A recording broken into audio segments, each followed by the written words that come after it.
lang all around the Pinas. Ang goal ay magturo ng super skill na so angas. Ang tawag daw rito ay sandball, na di lang for clowns at jugglers, kundi for all. Kaya dayo sa Dr. Alejandro Albert Elementary School sa Maynila, together with Cutie Chiquitings, Coach Noah, at ang inyong favorite kaka. Tuloy-tuloy po ang kwento, basta may kwento, may partner ka!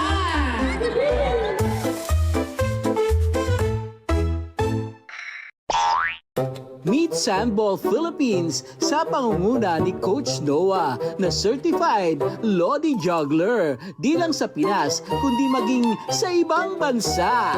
You've been doing juggling, no? Yes po. Nang gaano katagal na po? 6 years old pa lang po ako nagja-juggling. 6 years old? Yes po.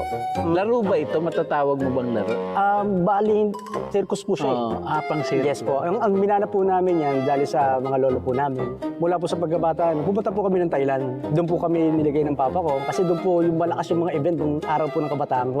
Then nagkaroon po nung talent show dito sa Pilipinas, umuwi po kami dito. Mr. Noah. Ano mga klase ng ano? Ano po siya? Contest? Contest po, Pilipinas Got Talent. Okay. Po, Talentadong Pinoy. Okay. Yan po. Yung mga ganyan. Tapos Asia's Got Talent. Yung Asia's Got Talent, pang ilan ka? Ano po kami, bali, finalist lang po kami. Umabot ka sa final? Apo, finalist lang po. Wow! Kahanga-hanga talaga!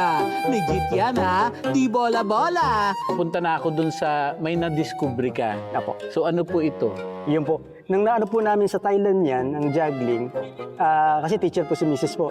So sinubukan po namin ilapit sa, sa school niya, sa international school. Then nagustuhan po nung principal.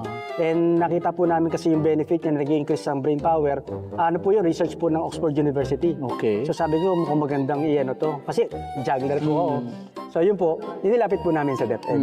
Ayan po, nung nakita po ng DepEd, ganda yung benefit. Ganda. Apo. Okay yun ha. Kaya ano na po kami, naging partner po kami ng DepEd. Kaya ang ginawa po namin, talagang nakapatent po siya, naka-FDA approved. Kaya kumbaga safe talaga siya bago namin ibigay po sa mga bata. Tatak Noipi, yan ang sandball. Kaya nga naman gumugulong din ang suporta ng DepEd sa kanilang misyon na magkaroon ng inclusive na aktibidad for everyone. Lalo na sa mga diverse learners sa paghubog ng kanilang kagalingan. Maraming benepisyo ang sandball. It helps the children focus. Physical and gross motor skills ay nade-develop and their eye coordination. Kanina nakita ko na naglalaro ang learners with disabilities at saka yung mga learners natin from Gen Ed learners. Nakita ko yung possibility of creating a unified sports for sandball. Yun yung dapat nakikita natin sa ating mga learners with disabilities. Yung ability nila, hindi yung kapansanan. Simple lamang ang laro. Dapat marunong kang umanggulo. Huwag lang basta bato.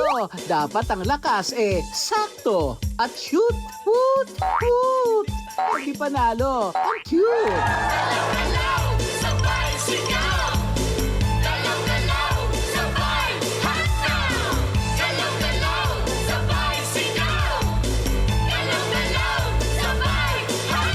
Lahat ay may pa-take home na sandball para sa new favorite game of all. Pero ang the best giveaway ay ang mga ngiti na walang kapantay at ang enjoyment na feels sa bawat kaway. Kaya Noah, saludo ang Team Logalog sa inyong misyon na sa isang munting bola nakakabuo ng malaking koneksyon. Yan ang larong hindi lang nagpapagulong ng bola, kundi nagpapagulong din ng inspirasyon.